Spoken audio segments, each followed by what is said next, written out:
Entonces, habiendo como terminado nuestro paso por el lado de las conjuntivitis, vamos a hacer como un alto ahí en el camino con el tema de la conjuntiva para que entremos con otro, digamos, temática que evidentemente es muy relevante para el tema nuestro y es el tema de ojo seco. ¿Por qué vamos a hacer ese como, tal vez si se me permite, ese paréntesis en la conjuntiva? Porque obviamente nos queda faltando de la conjuntiva lo que es pingüécula de pterígio y las alteraciones conjuntivales, ¿cierto? Porque nosotros venimos hablando de los temas de la conjuntiva y pues básicamente nos quedamos en conjuntivitis, ¿cierto? Revisando todas las conjuntivitis. Y como terminamos la semana pasada la conjuntivitis alérgica, pues qué mejor que hagamos ese diagnóstico diferencial entre la conjuntivitis alérgica y el síndrome de disfunción de la película lagrimal, que también todos sabemos que se llama ojo seco. ¿Por qué?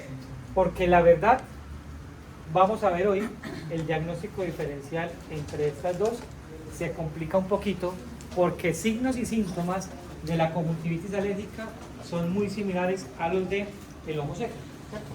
Entonces la idea es como poder hacer ese diagnóstico diferencial. Ahora, la verdad, y si a mí me pidieran y me exigieran hacer como un rápido análisis entre estos dos, yo les diría que casi siempre conviven la alergia con la conjuntivitis alérgica, con el ojo seco, porque esta puede ser resultado de esta o esta generarme como resultado esta condición, ¿cierto? Entonces casi siempre que como coexisten. Eso no quiere decir que siempre vaya a ser así, porque van a encontrar pacientes que tienen solito el ojo seco o pacientes que tienen solito conjuntivitis alérgica. Entonces por eso vamos a hacer un alto en el camino revisando esta parte, además porque la verdad es sumamente importante. El ojo seco como tal ha tenido pequeñas variaciones en su definición desde que salió el famoso DIUPS, tanto el DIUPS 1 como el DIUPS 2 que hay hoy por hoy. Entonces en ese orden de ideas, pues digamos mucha de la información no ha cambiado significativamente. Les dejo esta imagen aquí y no me voy a detener mucho porque esto hace parte de la fisiología y creo que ustedes en fisiología de la visión le han dado pues suficiente espacio a analizar todo lo que tiene que ver la lágrima. Simplemente aquí hay un resumen para que recordemos que la película lagrimal pues consta de esas tres capas que no son ese sándwich completo y perfecto que uno se imagina, que adelante está el lípido, en la mitad el agua y atrás la mucina, sino que es un film que está completamente mezclado e interactúan. Y que esos film, esas capas, pues cada una puede tener su alteración y por eso es que hoy por hoy preferiblemente se le denomina síndrome de disfunción de la película lagrimal y no ojo seco, porque el ojo seco básicamente es un concepto que viene desde los principios, por allá en 1900 o principios de 1900, donde Schirmer expresó que las alteraciones de las lágrimas básicamente se debían al tema acuoso. Entonces, claro, si a mí se me disminuye el agua o el componente acuoso de la lágrima, pues eso sí daría para hablar de ojo seco. Pero en hacerle entender a un paciente, y sobre todo a un adulto mayor, que tiene ojo seco, cuando él viene y me dice, pero es que mi doctor, yo todo el tiempo tengo que andar con un pañito secándome porque es que todo el tiempo lagrimando, como que voy a tener ojo seco, ya que estoy llorando más de la cuenta, es un poquito complejo que él entienda eso, mientras que si yo le digo que claro, lo que tiene es que claro, él sí produce, pero no se adhiere y todo el tiempo se extravasa, pues eso ya va a generar que el ojo se reseque, pero es porque la lágrima no se queda donde debe ser. Y no se queda porque donde debe ser porque es que hay una capa que está afectada. Entonces, ya ahí me da más pie para hablar de ese síndrome de disfunción de la película lagrimal. Entonces, recordando, pues sabemos que existen las tres capas, la capa lipídica, pues que básicamente es una responsabilidad principalmente de las glándulas de Meibomian, ¿cierto? Que al ser unas glándulas sebáceas, pues están íntimamente ligadas a todo lo que tiene que ver al tema hormonal y metabólico del cuerpo. Entonces, al haber una alteración tanto metabólica como hormonal, pues esas glándulas se pueden alterar. No en vano, por eso es que las glándulas de Meibomio en la adolescencia o con desórdenes hormonales son las que más sufren. Orzuelos, meibomitis, taponamientos, etc. Pero que también están las glándulas de 6 y mol, que son glándulas anexas o accesorias que cumplen con esa función de producir también la capa lipídica. De las tres pues es como la de espesor medio, porque tiene un espesor aproximadamente de 0.1 a 0.5 micras. ¿Qué función o qué características tienen? Pues como todos sabemos, que al ser como ese componente aceite, evita la evaporación o retrasa la evaporación natural de la lágrima al estar en contacto con el medio ambiente. Y que colabora mucho con el tema de la tensión superficial. Recuerden ustedes que la tensión superficial es como una condición iónica y electrónica y química que se genera en la superficie, que si yo tengo adecuada tensión superficial, eso va a favorecer que si yo, por ejemplo, hablemos de una gota, yo instilo una gota sobre esta superficie, cuando la gota caiga, se esparza adecuadamente y tenga una buena adherencia a la superficie. Si no hay buena tensión superficial, cuando yo aplique una gota, esa gota va a quedar sobre la superficie, no se me va a adherir, lo que va a hacer que el ángulo de humectación sea mucho más alto, favoreciendo a la resequedad. Entonces la tensión superficial es aquella que me va a permitir que esa gotica después, con el tiempo, termine de estar así a desaparecer completamente porque se esparce. Mientras si no la hay, pues la gota lo que va a hacer es que se va a repeler por condiciones iónicas, entonces no va a estar adherida. Para hablar básicamente del agua, que es el componente que más nos llama la atención. Contiene ésteres de colesterol, por lo tanto, al haber una condición que va de la mano del colesterol sistémico, pues cuando el colesterol sistémico se altera, pues también se puede alterar esa capa. Es decir, en las dilipidemias como la hipercolesterolemia, que se me dispara el colesterol total, que se me dispara el HDL, que se me dispara el LDL, pues eso puede alterar esa condición lipídica, lo que hace que el paciente pueda tener exceso o insuficiencia. Y lo que uno diría, pero bueno, ¿cómo así, profe, que tiene colesterol por las nubes y tiene una insuficiencia lipídica? Pues claro, porque se produce tanta lípido en las glándulas de meiomio que el mismo lípido tapona esas glándulas. Y al taponarse, pues no se va a ubicar donde debería estar, entonces más bien se forma meibomitis, más bien se forman orzuelos, más bien me da una blefaritis y no genera una buena superficie lipídica. ¿Qué son ésteres? Ésteres son como componentes pequeños, como partículas pequeñas mezcladas en todo el contenido como tal. ¿Listo? Y eso por su forma y por su composición química, básicamente.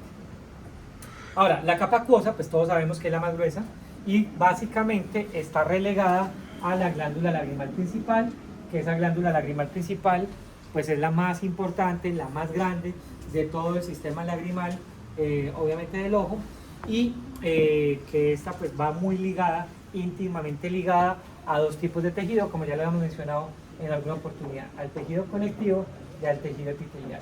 Entonces, que todas las enfermedades sistémicas que me afectan tanto el tejido conectivo como el tejido epitelial me van a afectar principalmente esta glándula, favoreciendo ¿qué? La poca producción. ¿Cuáles son esas enfermedades? Pues las autoinmunes, artritis, artrosis, lupus, etc. Y aquellas que también van ligadas al tema hormonal, como la tiroides, problemas de tiroides, tanto el hipertiroidismo como el hipotiroidismo. Entonces, esas enfermedades sistémicas, principalmente esas, cursan con una hipoproducción de esta capa. Entonces ahí sí podríamos estar frente a un paciente con disfunción acuosa y ahí sí podríamos estar hablando de un paciente con ojo seco, que por eso es que es muy probable que los pacientes con artritis, artrosis, lupus o problemas de tiroides desarrollen disminución de la producción acuosa. Si es hiperproducción, ¿también genera ojo seco? Difícilmente haya una hiperproducción porque no hay una condición que me genere un exceso de producción acuosa. Lo que pasa es que muchas veces pareciera que hubiera hiperproducción y el Schirmer se me llena más de la cuenta, pero es porque no hay adherencia. O sea, en la mucina no está cumpliendo con el papel y no se adhiere adecuadamente. Porque acuérdense, y ya lo vamos a revisar, que básicamente ojo seco hay de dos tipos, no más, ¿cierto? Por hipoproducción o evaporativo. No hay uno por hiperproducción. Porque realmente la hiperproducción vendría a ser ¿qué? La suma de la basal con la refleja. Y la refleja, pues obviamente se tiene que presentar es cuando hay algo que la estimule. Ahora, hay otras glándulas accesorias que son las de Krauss y las de Wolfram, que son glándulas que vienen a coayudar ¿a quién? A la glándula lagrimal principal. Entonces, ustedes se dan cuenta, en las tres capas hay unas glándulas principales encargadas de como ese protagonismo y hay otras que son coayudantes. Lo mismo sucede en la capa. Bueno, pues sabemos de entrada que la capa acuosa es la más gruesa, que el espesor es aproximadamente de 6.5 a 10 micras, que suministra oxígeno al epitelio, de ahí la importancia de ese componente acuoso, pues porque si sabemos que es agua, pues el agua es básicamente oxígeno, y que ese componente acuoso va a tener la función de oxigenar el epitelio corneal, que es una estructura que está avascular. Al estar avascular, pues no tiene esa irrigación sanguínea que le nutre de esa oxigenación. ¿Qué otras características tiene? Que además la glándula lagrimal principal en los complejos acinares, pues no solamente hace que se secrete agua, sino que se secreten otras sustancias que absorben o que invaginan a los túbulos. ¿Cuáles? Lactoferrina, lisozima, que todos sabemos que son proteínas bacteristáticas o bactericidas que ayudan con la condición de protección contra infecciones a nivel de la superficie ocular, porque principalmente mantiene a raya o mantiene ahí quieticas a los microorganismos que están en la microbiota, entre ellos la estafilococo, el estreptococo y todas las bacterias que hay a nivel de la superficie.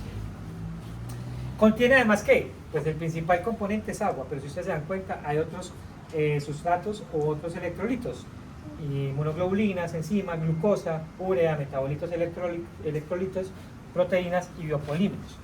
Por lo tanto, un paciente con desorden metabólico o con desorden, por ejemplo, de glucosa, pues también puede hacer que el azúcar en lágrimas se dispare. Por eso los estudios que apuntan a hacer lentes de contacto o test para diagnosticar diabetes a través de la lágrima, pues también ya hoy por hoy son mucho más comunes, ¿cierto? Se han escuchado que hay lentes de contacto que están haciendo experimentos, que el paciente se lo pone, que cuando el azúcar se dispara, el lente cambia de color, ¿cierto? Para que más o menos el paciente vaya regulando también sus niveles de glucosa en sangre. Profe, ¿de qué, o sea, cómo funciona eso? ¿De qué manera identificar lente de contacto de eso? No, lo que pasa es que eso, digamos que la nanotecnología, que hoy por hoy pues está como a la vanguardia en temas de fármaco y en temas de patología, pues lo que son unos biomarcadores que básicamente reaccionan con estar en contacto con alguna sustancia. Entonces, al lente de contacto, de manera micro, en partículas, casi que nanopartículas, se le colocan cosas que cuando entran en contacto con una molécula específica, pues cambian de color. Muy parecido como sucede, por ejemplo, en los fotocromáticos en los lentes, que al estar en contacto ellos cambian de color por la posición que van haciendo, una reacción en el cambio de posición. Entonces eso hace que ocurra eso. Pero pues eso está todavía incluso en fase experimental, en estudios experimentales, pero que seguramente hacia de abajo. Y pues obviamente hay que tener en cuenta que eso se da gracias a que en la lágrima hay glucosa, ¿sabes? Y esa glucosa pues puede hacer también variar incluso el índice de refracción del ojo. Y por último pues está la capa de mucina, que aunque es la más delgadita de todas, mire que el espesor es de 0,02 a 0,0 micras, 0,5 micras, perdón, la verdad es casi que ni siquiera el espesor no, realmente es un micro. Pues es que para compararlo con algo que sea visible es un poco complejo, porque ni siquiera los OCTs más modernos que hay hoy por hoy alcanzan a tener esa precisión y esa exactitud. Entonces es mucho más complejo. Pero básicamente todos sabemos que son glucoproteínas, es decir, pegamento. Las glucoproteínas o los proteoglicanos son pegamentos, que esto básicamente, literalmente traducido, es moco. Y el moco lo que hace es adherir. Y esa adherencia lo que hace es que la lágrima mantenga mucho más tiempo sobre la superficie, haciendo que esa superficie sea hidrofílica, es decir, sea aceptable o sea adherible a el agua, haciendo que pues obviamente la capa acuosa pues pueda cumplir su objetivo, que humectar, oxigenar y nutrir a quién, pues al epitelio corneal. Muy bien, eso pues ya básicamente como recuento. Señor. Una pregunta, si hay ojos secos inmediatamente todas las capas se afectan, puede ser el por eso yo les decía que ese es síndrome de disfunción de la película lagrimal, porque yo puedo tener un paciente con disfunción de lipídica, acuosa, mucínica o de todas, o de esta con esta, o de esta con esta, lo que hace que pues, el paciente obviamente va a tener alteraciones. Por eso es mucho más correcto hablar de síndrome de disfunción de la película lagrimal que componente ojo seco, porque ojo seco pues casi que va ligado a que sería disminución acuosa. y es hasta casi que a unos casos muy puntuales, características genéticas y prevalencias muy puntuales. Muy bien.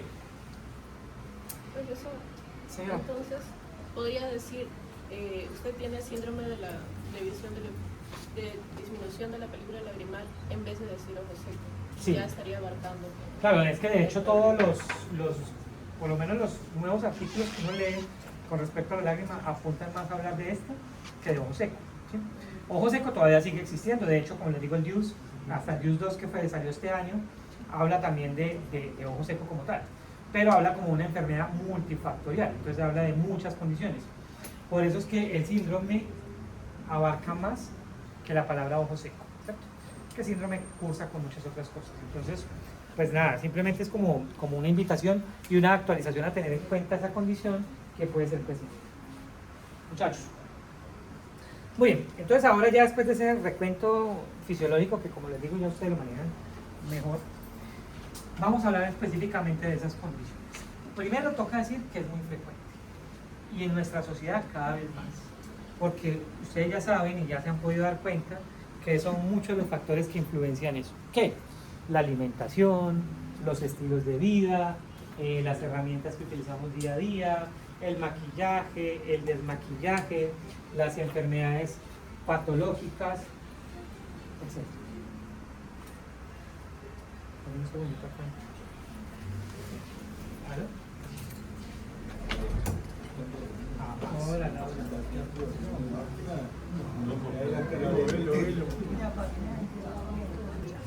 La mojo. Por favor, salga y vuelva a entrar. Dice que no lo apague y lo prende. Denme 2 minutitos, yo traigo esta allí ya. 2 minutitos.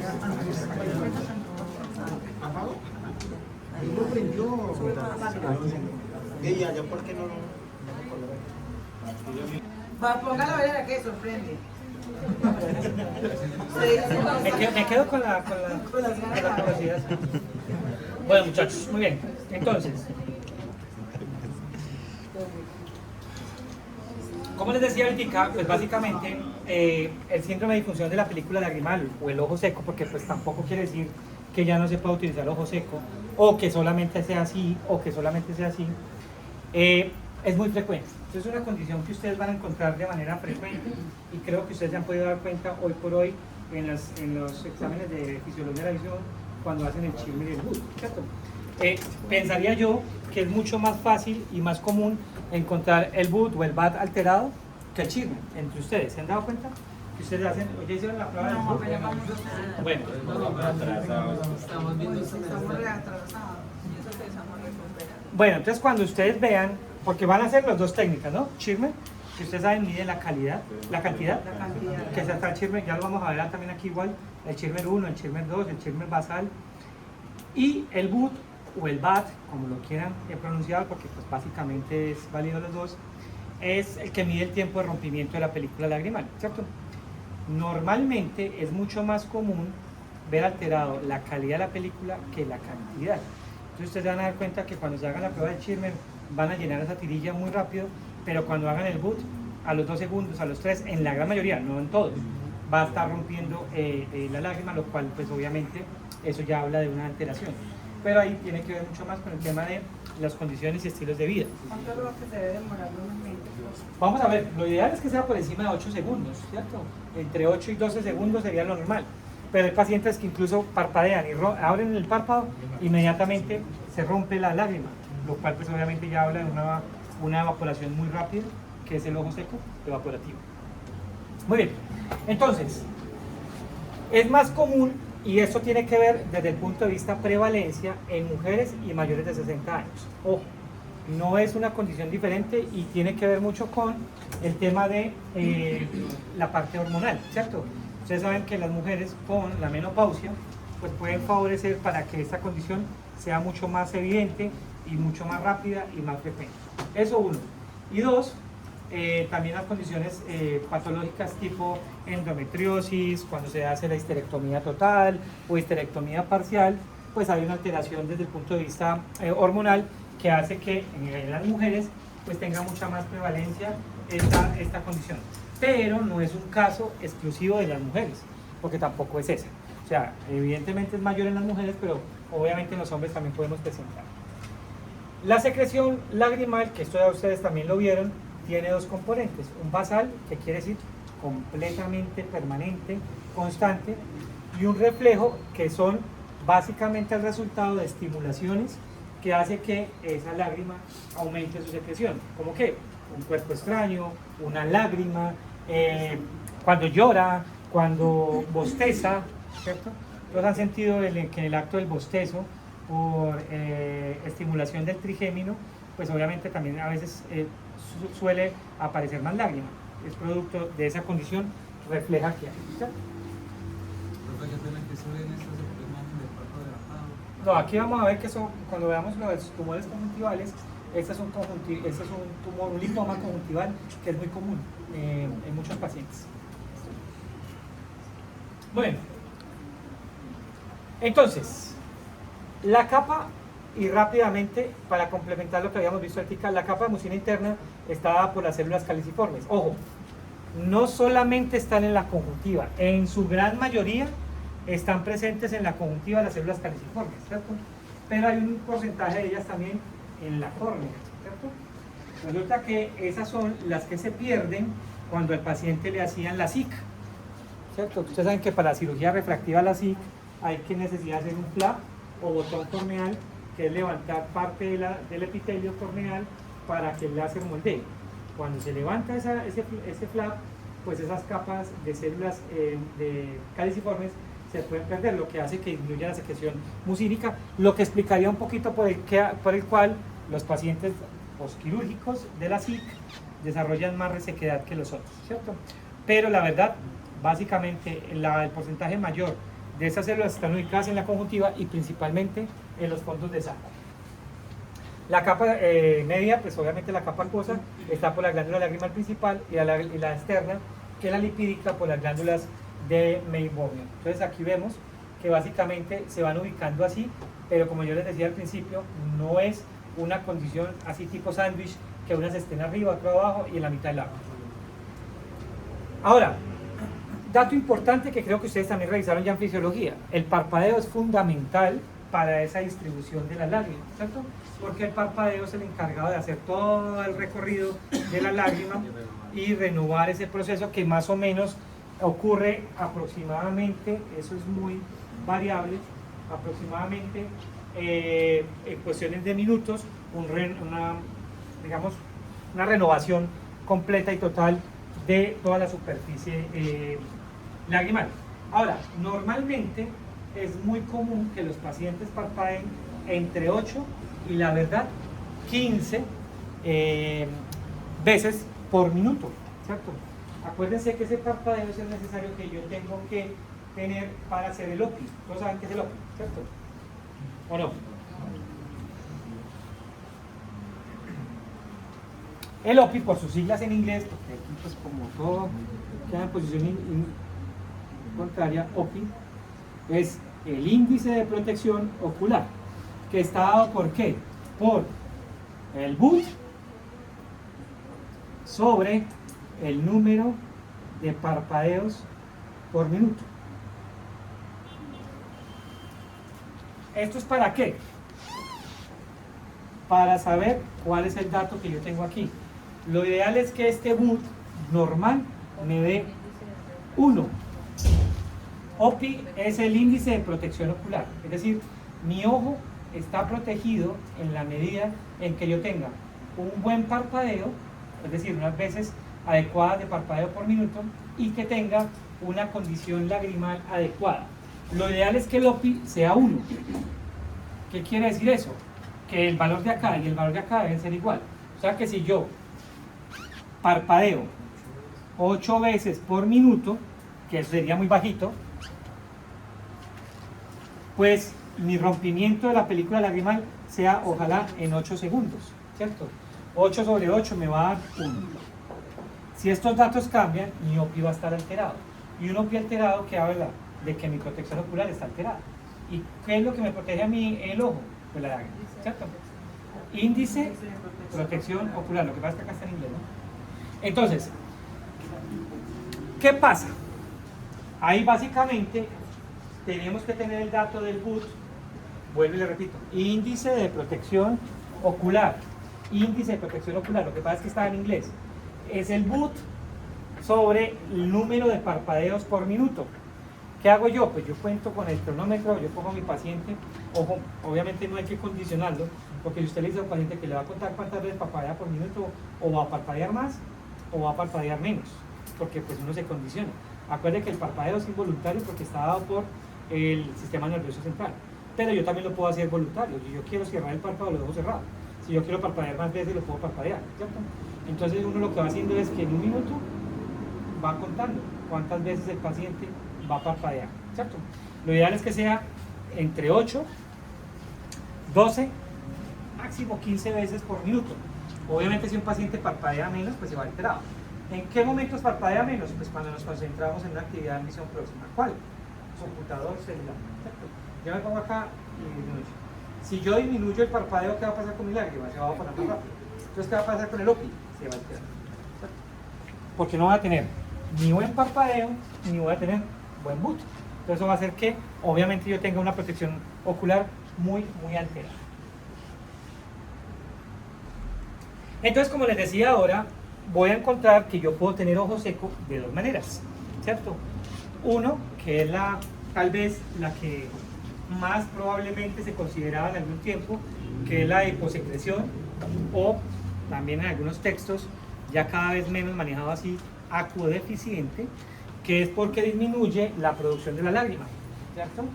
Y esas son generalmente asociadas a enfermedades, como les mencionaba acá, enfermedades que me afectan el tejido conectivo o el tejido epitelial, que me van a provocar que esa producción de lágrima se vea afectada. Y la segunda, que cada vez está más en aumento y que casi que esta proporción se fue invirtiendo, esta estaba acá arriba en algún tiempo, se pensaba que era más hiposecreción y por calidad menos. Y de un momento a otro se invirtió. La de aumento de la pérdida por evaporación, que sabemos que es el ojo seco evaporativo, que básicamente está asociado a la disfunción de las glándulas de meibomio, que ya lo vimos cuando hablamos de meibomitis. ¿A qué otras cosas? A mala posición de los párpados, entropio, no entropio, que también lo vimos cuando hablamos de los párpados, y por anomalías como coloboma, atrofias del párpado, tumores, etcétera, que van haciendo que, por cicatrización también, que van haciendo que el componente lipídico o de mucina de la lágrima pues se vea alterado, entonces por ende la lágrima va a perder su calidad, ¿cierto? Entonces ahí hablamos de un aumento de la evaporación de ese componente acuoso. Entonces ya saben que básicamente yo puedo tener un ojo seco o un síndrome de función de la película lagrimal por cualquiera de estas dos condiciones. Profe, ¿pueden haber las dos puntas? Sí, hay pacientes en los que perfectamente pueden cursar con las dos condiciones, que es el ojo seco mixto, ¿cierto? Muy bien, entonces vamos a hablar de las primeras, de las de hiposecreción, es decir, cuando vemos afectado el componente acuoso. No son solamente, como hablábamos aquí, tiroides, artritis, artrosis o lupus. Hay muchas otras enfermedades, muchas otras sistémicas que me pueden provocar pérdida de ese componente acuoso. Primero, en estado de deficiencia de mucina, hipovitaminosis. Bueno, aquí están un poquito mezcladas, pero vamos a hablar de las primeras. Por estado de deficiencia acuosa. Primero, el síndrome de Sjögren. El síndrome de Sjögren es una enfermedad autoinmune, ¿cierto? Que como tal, pues va a cursar con resequedad en muchas otras partes del cuerpo. El paciente genera resequedad en la piel, resequedad en la boca, resequedad vaginal, resequedad en todas las mucosas y evidentemente en la mucosa ocular. Pacientes que han sido sometidos a tratamientos con radiación, es decir, quimio o radio. Enfermedades de las glándulas lagrimales, ¿cuáles? Las que les hablábamos cuando vimos por allá en la órbita, la acroadenitis, o pacientes con problemas de tejido conectivo, ¿cierto? Queratopatía neurotrófica, pues básicamente esto es una enfermedad de carácter del sistema nervioso central que me afecta el trigémino y me hace que haya una afectación de la córnea y de la lágrima. Fármacos, por eso ustedes seguramente habrán escuchado que hay algunos medicamentos que provocan ojo seco, ¿cierto? Entre ellos, ¿cuáles principalmente? Los antihistamínicos, ¿cierto? Y mire que antihistamínicos utilizamos también oculares. Entonces a veces a los pacientes, por tratarle las alergias, con el medicamento que le tratamos le podemos estar provocando una alteración lagrimal. Por eso es que ustedes ven muy comúnmente a pacientes que cuando tratan la alergia ocular, pues se le trata combinado con lubricante para tratar de mantener equilibradas las dos condiciones. Ese tratamiento con radiación, ¿cómo se hace? No, pues la radiación es básicamente pacientes con quimio o radio que están con cáncer y los someten a ese tipo de terapias, que son ionizantes, que ustedes saben que es básicamente para tratar de dañar o afectar las células cancerígenas o las que tienen la apoptosis alterada y evitar que sigan dañando el tejido, ¿cierto? Pero también podríamos provocar ahí un tratamiento por radiación en las enfermedades con láser pulsado que se hace hoy por hoy, los tratamientos para, por ejemplo, las glándulas de mecomio. Entonces habría que mirar si eso a futuro podría provocar eso. Una persona que trabaje haciendo soldadura también se les va a afectar o no. Sí, o los que trabajan, por ejemplo, con rayos X, ¿cierto? Por eso a los pacientes les toca, incluso tienen vacaciones como 3-4 veces al año, porque la radiación de ellos es muy alta. Eso es muy común. ¿Qué? Muy común con pacientes que traen radioterapia. Sí, pues por eso le cae el pelo, hay problemas a nivel de la queratina, a nivel de las glándulas, entonces sí, claro, es muy común. Ahora, antidepresivos, pues claro, acuérdense que todos los medicamentos afectan directamente el sistema nervioso. Entonces, si la glándula lagrimal está altamente inervada, pues si yo tengo un tratamiento que me afecta esa condición nerviosa, pues me va a afectar la lágrima. Aquí no está, pero también los tratamientos anticonceptivos, ¿cierto? Pero principalmente la inyección, por encima de la pasta y por encima de otros métodos. Los tratamientos anticonceptivos, pues todos sabemos que son tratamientos que afectan directamente el tema hormonal. Entonces ahí va a provocar disminución de la producción acuosa. Aquí en las enfermedades sistémicas no aparecen, pero ahí deberíamos incluir las que ya les he mencionado, que la verdad son incluso hasta las más importantes. ¿Cuáles? Artritis, artrosis, lupus y temas de tiroides. ¿Listo? Pero ¿qué otras enfermedades? Sarcoidosis, VIH, que son enfermedades de carácter autoinmune, pues pueden ser infecciosas, pero son de carácter autoinmune. Esta otra que es esta EICH, que es enfermedad inflamatoria,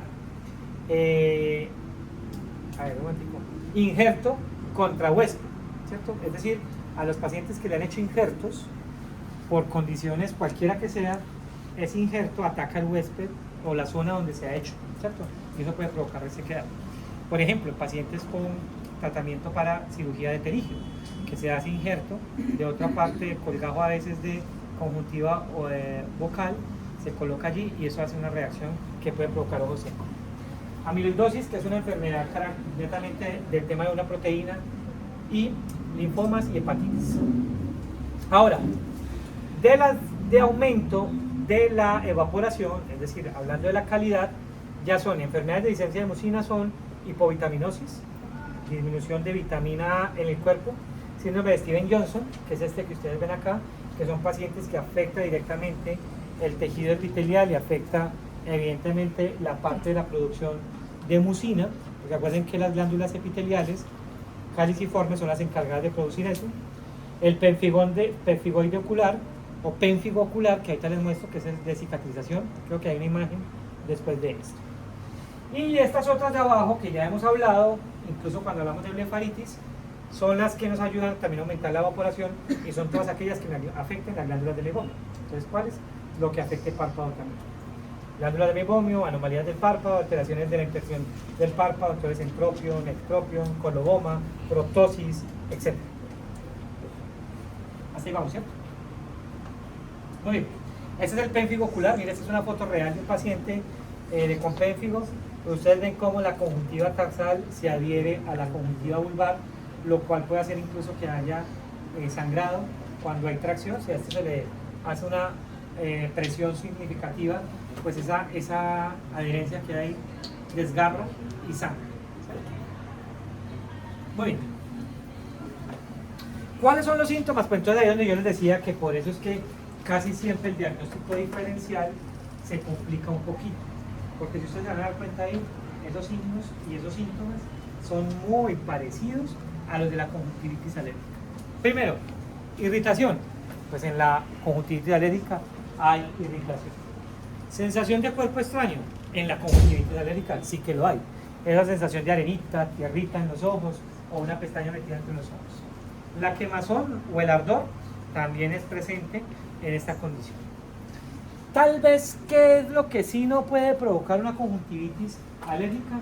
Es visión borrosa. Acuérdese que ninguna conjuntivitis, por agresiva que sea, debería afectar la agudeza visual. ¿Por qué en el ojo seco sí? Pues porque acuérdense que la lágrima se constituye en el primer medio refractivo del ojo. Y si yo no tengo una superficie que esté completamente uniforme, pues se me va a afectar la parte visual como tal. Que desaparece el parpadeo, claro, porque cuando yo parpadeo, nuevamente la superficie queda en las condiciones normales como debería ser.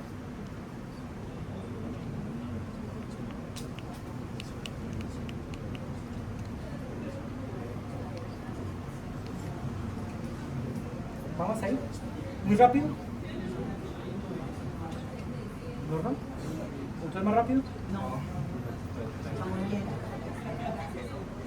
Porque de pronto la diferencia es ya como en ambientes, no puedo saber como un ambiente, de pronto los síntomas, porque pienso que muchas personas con ojos son más sensibles a los aires acondicionados. Pues digamos que esos son factores que pueden coayudar y de hecho hoy vamos a ver que eso puede provocar esas condiciones. Por ejemplo, el estar frente a pantallas, que yo les decía a Tica, eso básicamente ayuda para que se... Uno casi no parpadea frente a la pantalla. Eso, para que no parpadee, para que no se altere. El estar frente a aire acondicionado, ventiladores, en moto, etcétera. Pero mire que también es muy parecido a lo que ocurre en la conjuntivitis alérgica. Una conjuntivitis también molesta el aire acondicionado. Sí, claro, y mucho. En algunas conjuntivitis hay una reacción pues, conforme como en la córnea. Igual hay una afectación. Es al panos y el nódulo de Tranta, no.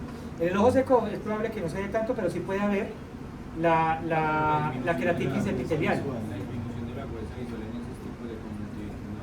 Las conjuntivitis no hay. Es poco probable. Porque si ustedes se dan cuenta, como vimos en las imágenes de la vez pasada, es casi en el limbo. Pero había una que sí era como unas manchitas. Ah, bueno, sí, pero en esos casos son casos muy severos. Pero pues acuérdense que ahí estaríamos hablando ya no de conjuntivitis alérgica, sino de queratoconjuntivitis. Y en las queratoconjuntivitis, pues claro, sí tiene que haber afectación de agudeza visual porque está la córnea afectada. En el ojo seco se baja la agudeza visual. ¿Ah? En el ojo seco se baja la agudeza visual. Sí, claro, decía aquí visión borrosa. Pero es por lo mismo, porque no hay esta superficie adecuada. Bueno, muy bien, muchachos. Ahora, cierta fotofobia, hay pacientes que manifiestan tener molestia a la luz.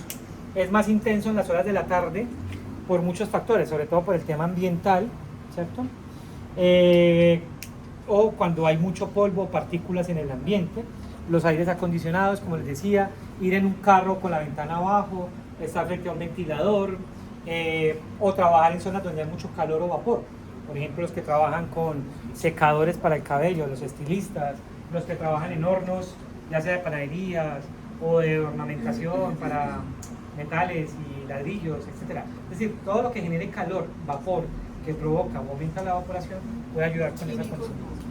¿Ah? Vamos a ver en quemaduras y otras cosas que sí pueden provocar la sequedad. Y síntomas de sequedad, como les digo, en todas las mucosas. Son pacientes que a veces tienen que estar tomando agua porque la boca se reseca mucho, ¿cierto? Y no necesariamente como ahora que estamos hablando mucho, sino en cualquier momento el paciente puede levantar por la mañana y con la boca seca y hace así y no siente la salivación. Entonces por eso tiene que estar tomando agua constantemente. Entonces obviamente lo que habíamos mencionado ahorita, pues son condiciones que empeoran el cuadro clínico. Trabajo con pantallas, pues ya lo hemos hablado hasta la saciedad. Todos ustedes saben que yo estar frente a una pantalla mucho tiempo disminuye la frecuencia del parpadeo, lo que me afecta el OPI. El conducir por largos periodos de tiempo, en día o en noche, eso son actividades de alta concentración. Y si yo me concentro demasiado, la frecuencia del parpadeo también se ve afectada, ¿cierto? Y trabajar en ambientes secos o contaminados. Y hay un factor más, que pues vamos a tener un espacio más adelante para hablar bien, que es el paciente de usuarios de lentes de contacto, ¿cierto? Porque acuérdense que los lentes de contacto, todos, y sobre todo los blandos, hoy vienen de alto contenido acuoso. Alto contenido acuoso que supone alto paso del oxígeno a través del lente, ¿cierto? Porque estos vienen de bajo, medio o alto contenido acuoso. Entre más contenido acuoso tenga el lente, absorbe más agua, pasa más oxígeno. Es más cómodo para el paciente, es más sano para el ojo. Pero ¿de dónde conserva o de dónde absorbe ese agua el lente? De la lágrima, ¿cierto? Entonces cuando yo me pongo el lente, es un lente como una esponja, va chupando. Entonces eso favorece para que el paciente termine desarrollando ojo seco a raíz del uso de los lentes de contacto.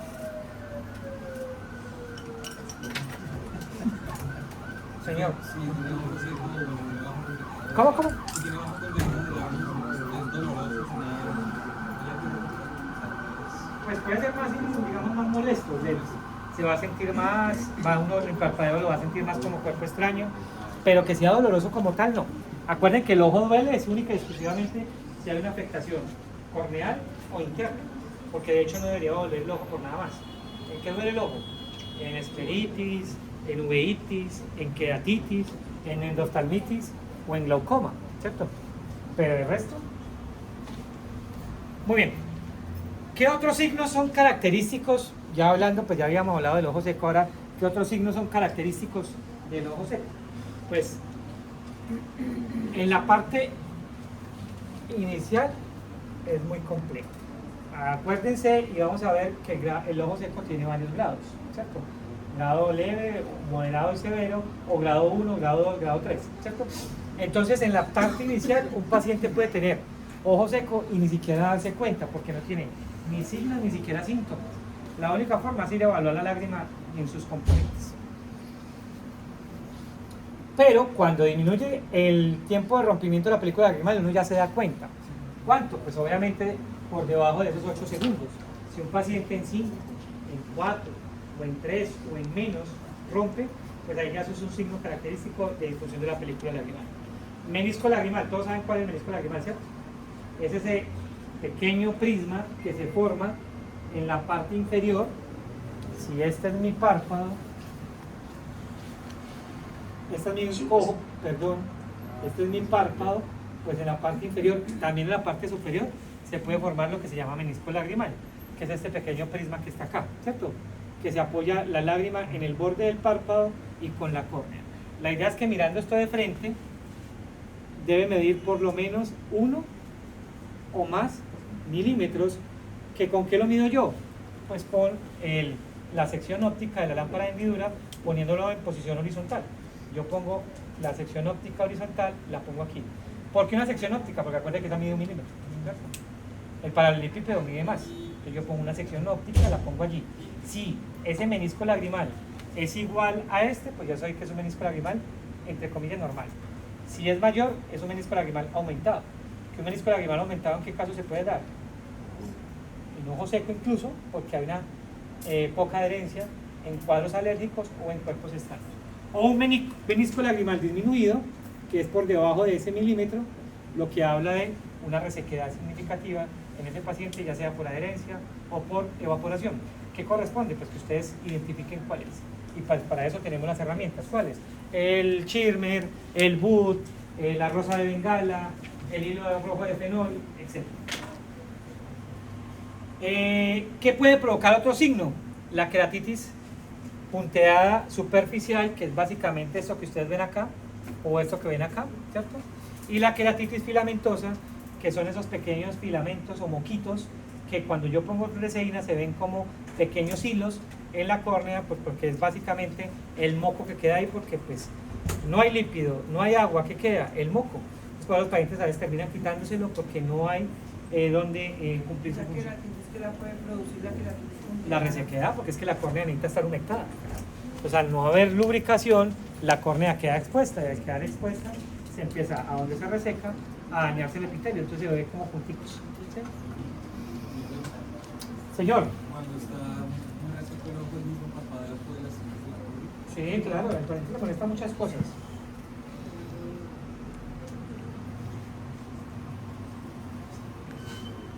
Entonces, por ejemplo, lo que les decía ahorita, la sensación de cuerpo extraño es común.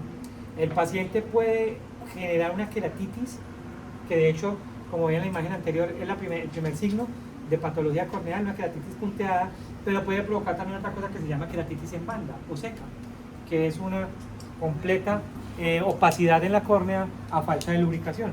Acuérdense que la córnea es un tejido epitelial no queratinizado. Pues al no estar humectado se queratiniza y eso hace que haya una resequedad, lo cual pues ahí sí afecta la agudeza visual. Bueno, muchachos, entonces, para el diagnóstico es importante que nosotros sepamos qué test vamos a utilizar en los pacientes, porque yo debo serles sincero, uno no a todos los pacientes en consulta les hace Schirmer y no uno a todos le hace BUT.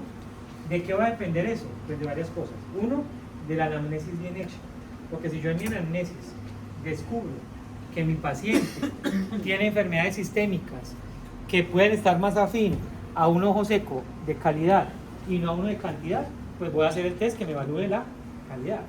Si los síntomas o las patologías sistémicas que el paciente tiene son enfermedades que me pueden afectar la cantidad, pues hago más fácil Schirmer que BUT, ¿sí? Y lo que yo voy viendo en el examen también voy mirando para qué enfocar. Pero si yo por lo menos estoy sospechando de un paciente que tiene problemas de Schirmer, que ya lo vamos a ver ahorita un poquito de esto, pues ¿qué hago? La prueba de Schirmer, ¿cierto? Que la de Schirmer 1 es también conocida del Schirmer total, que me mide ¿cuál? Basal y refleja, ¿cierto? Que se hace normal, vamos a ver esto ahorita porque los valores allí más adelante los vamos a ver exactos y reales como son. ¿Esta ya lo hicieron ustedes o no? No. Bueno, entonces, o sea, no han hecho ni Schirmer ni BUT. Ah, pensé que ya han hecho Schirmer. Bueno, pero ya vieron todas las capas, ve, ya las técnicas de lámpara hendidura ya las conocen todas. Todas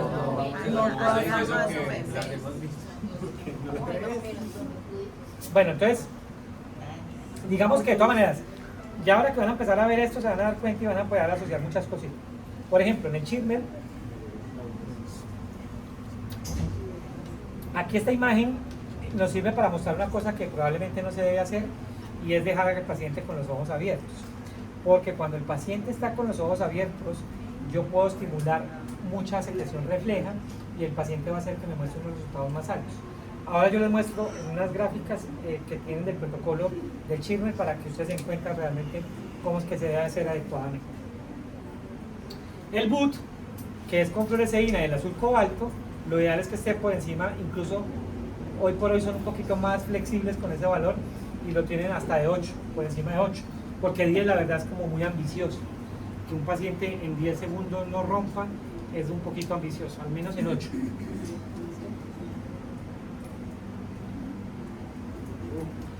El rosa de Bengala es una tinción muy parecida a la fluoresceína, solo que el rosa de Bengala es más afín por conjuntiva, mientras que la fluoresceína es más afín a córnea.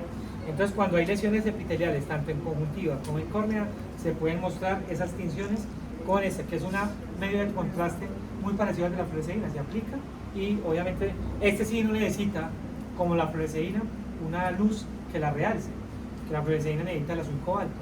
Aquí solamente con la lámpara normal difusa podemos... Pero nada más con el parpadeo del paciente puede quitar eso. Sí, claro. Sí.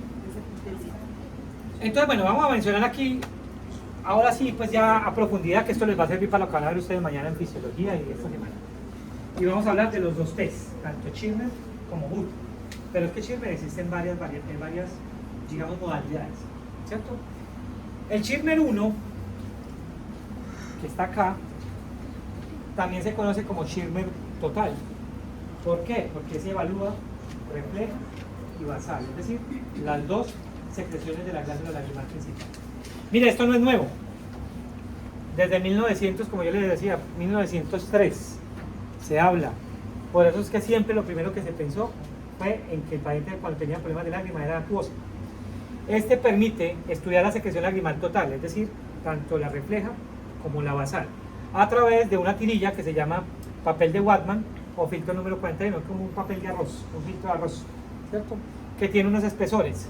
Básicamente tiene 5 milímetros de ancho y 40 milímetros de longitud, ¿cierto? Se coloca en los cantos externos de cada ojo del paciente. Así, la parte superior se dobla de manera que esta parte superior quede hacia adentro del párpado, tocando el margen la zona marginal del párpado y pues la parte milimetrada hacia afuera. Nunca debe entrar en contacto con la córnea, porque si entra en contacto con la córnea, pues primero va a ser doloroso para el paciente y segundo, pues me va a sobrevalorar los resultados porque me va a provocar más secreción refleja y esa no es lo ideal. ¿Cómo se hace? Inicialmente, para uno arrancar, uno le dice al paciente, mire hacia arriba, ¿cierto? Se inserta la tirilla con el objetivo de que no toque la córnea. Miren, yo a lo largo de todo este tiempo, y creo que el semestre pasado yo se los decía a sus compañeros, yo he visto muchos textos, hay algunos que dicen, dígale al paciente que cierre los ojos, otros dicen, díganlo que lo deje abierto, pero siempre mirando hacia arriba. En cualquier caso, pues que un paciente deje los ojos abiertos y los deje quietos va a ser muy complejo, porque él va a estar mirando y si usted se mueve en el consultorio, entonces, la verdad no cambia nada si uno le dice al paciente que cierre los ojos.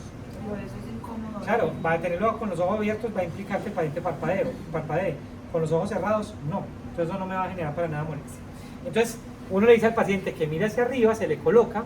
Eso sí, es importante no instilar nada, ni lubricantes, ni anestésico antes de la prueba, pues porque eso me va a falsear los resultados, ¿cierto?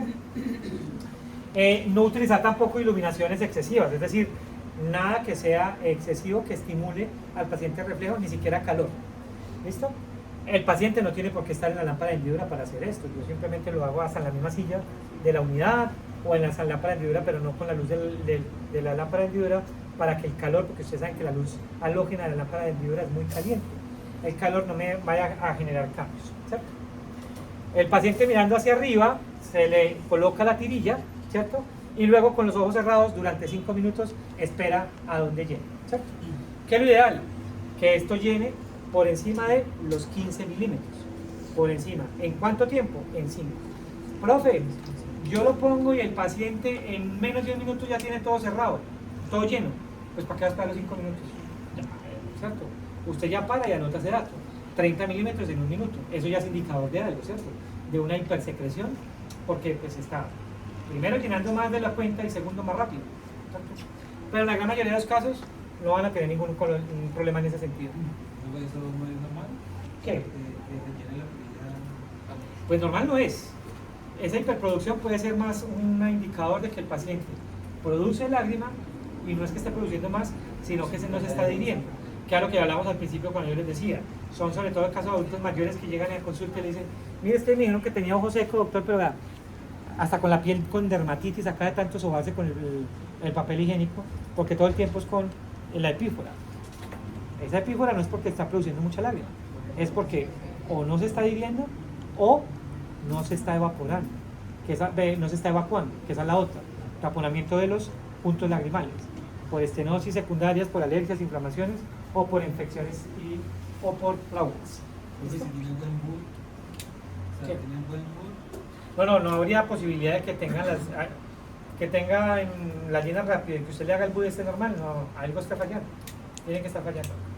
Entonces muchachos, miren, valores normales cuando supera los 10, la verdad, ojalá 15 milímetros por segundo, por los 5 minutos. Menos de 5 milímetros en ese tiempo sí puede indicar una hiposecreción, o sea, si usted tiene al paciente, le espera los 5 minutos y por más de que usted espere los 5, la lágrima no mojó la tirilla hasta los 5 milímetros, ya ahí estamos hablando de una hiposecreción, es decir, ahí sí podríamos estar hablando de un problema acuoso, netamente acuoso. ¿Estamos?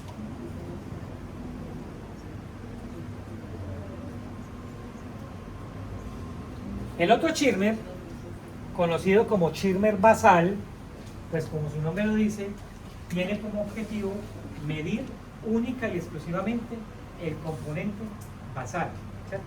Ojo, no lo confundan con el Schirmer 2, porque el Schirmer 2 es el Schirmer reflejo, que ahorita hablamos un poquito de eso. Entonces el Schirmer basal, este mide la secreción basal que provoca las glándulas accesorias de Krause y Werfing situadas en la conjuntiva, es decir, la lágrima completamente que está allí. Para que yo pueda medir la basal y no la refleja, ¿qué me toca hacer? Inactivar la parte refleja. ¿Y cómo inactiva la parte refleja? Anestesiando. Entonces, ¿cuál es? Se instila ocuseína, ponti, alcaíne el que ustedes tengan como anestésico, que imagino que ya compraron su frasquito de anestésico, se inhibe, ¿cierto? Para sacar de funcionamiento ese componente reflejo. Ahora, hay que esperar al menos 3 minutos después de haber instilado ese, al menos 3 minutos. Aunque la verdad, ese anestésico, la acción es muy rápida, ¿cierto? Usted lo aplica y casi que al minuto ya el paciente no tiene sensibilidad. Ahora, ¿qué hago? Lo ideal es que ustedes dejen esta prueba para lo último. Acuérdense, para lo último. Porque si yo voy a hacer después la total, no me sirve. Porque el efecto de esto se demora mucho. Entonces, dejen esta. Si van a hacer la basal, si ustedes quieren hacer la basal para saber cómo está, pues déjenlo para lo último. Los resultados se consideran valores, en teoría, muchachos, en teoría esta debería dar muy parecida a como da el total. Obviamente, ¿qué esperaría uno? Que esté un poquito más abajo, porque la total sale las dos, refleja y basal. Si yo aquí estoy midiendo solamente la basal, pues en teoría debe dar un poquito menos, ¿cierto? Más o menos, ¿qué? Por encima de los 10 milímetros. O sea, si la otra me da 15, esta debe dar 10, cerquita 10, porque yo no tengo ya el componente reflejo, porque pues para eso está actuando el anestésico que instilé en el paciente. Menos de 5 milímetros sí ya indica una hiposecreción, y realmente aquí sí ya estaríamos hablando de una alteración mucho más marcada de la lágrima, porque el componente basal está disminuido. Y el Schirmer 2, también llamado Schirmer reflejo, este tal vez es muy poco usado, por lo incómodo para los dos, para el paciente y para el examinador. ¿Por qué? Porque aquí solamente mide la secreción refleja, es decir, solo lo que sale del componente reflejo. ¿Y por qué les digo yo que es incómodo? Porque, bueno, se hace lo mismo que en el anterior. Aplico el anestésico, ¿cierto? Aplico el anestésico, pero debo estimular nasalmente al paciente, ¿cierto? Mete un copito, Johnson. Pues ideal con un copito, no con el dedo, ¿no? Un copito, Johnson, que ya. Ideal con un copito, no, pero es por dentro. Es por dentro, amor. Mete un copito, Johnson, para que.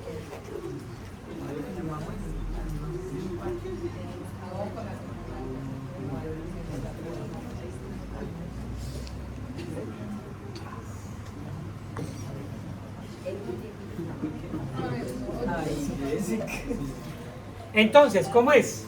Como en otrora el tiempo de COVID, con el copito para estimular, ¿cierto? Básicamente, con un copito se estimula nasal o un aplicador, o como lo llaman ustedes, copito, hisopo, aplicador, se instila, perdón, se mete por la parte nasal y con la tirilla colocada evaluar esa parte. ¿Listo? Esto básicamente la idea es poder saber cómo está esa secreción refleja en el paciente. ¿Estamos? Y el otro es la prueba GUT, que esta pues es todavía, esta sí es más sencilla. Obviamente la idea es que aquí ustedes no hayan aplicado anestésico, porque eso me va a alterar el resultado.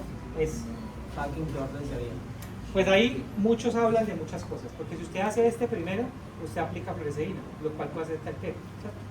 Entonces aquí usted podría hacer idealmente primero el Schirmer, pero el Schirmer normal, es decir, sin anestésico, el total, que realmente, la verdad, para serles sincero, es el que más se hace, porque el Schirmer, tanto basal como el reflejo, solito, no. A nosotros nos interesa el total, porque pues en la medida en que esté el total, pues yo ya voy a saber que el paciente está, si está disminuyendo, ya sabemos que está llevado, y a mí pues poco o nada me va a interesar saber si es el reflejo o no. Porque cuando eso se hace es para saber más, como todo, pruebas de diagnóstico de síndrome de Sjögren's, ¿cierto? Que lo mandan a veces los reumatólogos. Pero salvo que él le mande, por favor, realizar Schirmer 1 y Schirmer basal, salvo eso, pues usted siempre hace el Schirmer total, que es el 1. Y ya después hacemos este. Y este, porque sí de último, porque este necesita la aplicación de suero fisiológico, ¿cierto? Que es el que me humedece la fluoresceína, y la aplicación de la fluoresceína. Entonces las dos cosas me van a hacer alterar un poquito el resultado del chip. Entonces por eso es mejor hacer este de segundo. Y este, mire que a pesar de que este no es tan nuevo, porque si este estaba, en el otro estaba en 1903, este creo que habla de 1906, 69, 1970. En Latinoamérica sí es relativamente nuevo, ¿cierto? Porque aquí, hasta hace un poquito tiempo, yo diría tal vez unos 20 años atrás, siempre hablábamos de ojo seco, igual o sinónimo a chirro, ¿sabe? Porque no se contemplaba eso que estamos hablando ahorita, el tema de la calidad de la película lagrimal. Entonces por eso ojo seco, lágrima, agua. Mire, en 1969 ya en Norteamérica y en Europa pues se tenía en cuenta esta parte. Entonces, esta prueba pues básicamente se quiere saber la estabilidad, ojo, la estabilidad de la película lagrimal no es única y exclusiva responsabilidad de la parte lipídica, también es de la mucina. Es más, de hecho debería ser de las dos. Yo no podría hablar que solamente es estable porque la mucina está bien, o solamente es estable porque el lípido está bien. Tienen que tener una buena interacción las dos para que sea estable.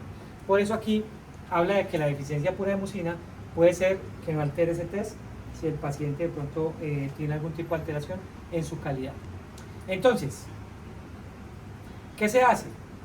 Se humedece la tirilla de fluoresceína con el suero fisiológico, se fricciona la fluoresceína ya humedecida sobre el fondo del saco o sobre la esclera, ya sea superior o inferior, para que se esparza la fluoresceína. Con el azul cobalto uno le dice al paciente, parpadee varias veces, pero a partir de la última vez que yo le diga que parpadee, me deja el ojo abierto y no vuelve a parpadear más. Yo normalmente, ¿qué le dice uno al paciente? Parpadee 3 veces y luego la tercera me deja el ojo abierto y no parpadee, hasta que yo le digo. El paciente hace 1, 2, 3 y déjelo abierto. Y yo ya empiezo a contar ahí en segundos. Ustedes pueden contar mentalmente 1001, 1002, 1003, a ver cuándo rompe, ¿cierto? Y empezar a evaluar esto. ¿Qué sería lo ideal? Que del segundo 1 hasta el minuto, aquí lo hablan de 15. Acuérdense que estamos hablando entre 8, 10, ojalá llegar hasta por allá. Empiece a ver esto. Pero ya la idea es que los pacientes al minuto 1, al segundo 1, perdón, y al quinto, ya empieza a ver esta pequeña manchita negra, ¿cierto? Y llega un punto en el que ya se ve, es más, les puedo asegurar, cuando ustedes hagan la prueba se van a acordar de mí. Muchos de ustedes, por no decir todos, les va a pasar esto casi que inmediatamente hagan el tercer así. Porque la gran mayoría de los pacientes hoy por hoy sufren de esto. Pero uno ve antes la primera cosita. Ahí ya para. Rompió. Sí, claro. Por eso es que, ojo, yo he escuchado incluso hasta muchos docentes que dicen, haga una sección óptica, apague todo, empiece después del tercer parpadeo, empiece a mirar. A mí me parece que eso es erróneo. ¿Por qué? Porque si usted deja la sección óptica acá en esta posición y usted cuenta y me dice, no, mira que al 15 ya vi que rompió, pero ¿a quién le garantiza a usted que en esta parte donde usted no está iluminando no haya ya generado una rotura? ¿Cierto? Puede que haya ya roto hace mucho tiempo y usted no se da cuenta. Por eso es mejor ver todo en dimensión para poder evitar esa condición. ¿Listo? Pregunta hasta ahí.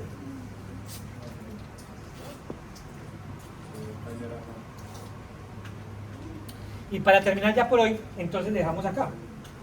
Existen otros test que me ayudan a mí a evaluar la película lagrimal, que son el verde lisamina, que es más afín por conjuntiva, es más afín a conjuntiva y sobre todo tiñe cuando hay muertes epiteliales conjuntivales. El rosa de Bengala, que también es otro medio de contraste, que también es difícil de conseguir. Y el hilo rojo de fenol. El hilo rojo de fenol es un hilo especial que cuando él entra en contacto con la lágrima empieza a teñir de rojo, ¿cierto? Se coloca acá como se coloca el Chirver. Lo que pasa es que este suele ser un poquito menos abrasivo y menos agresivo para el paciente, porque de hecho es muy parecido. Ya después yo hoy mido ese rojito, ¿cuánto mide? Si mide 10, si mide 15, en los 5 minutos que lo hizo. ¿Listo? Mañana vemos el tratamiento del ojo seco. ¿Listo?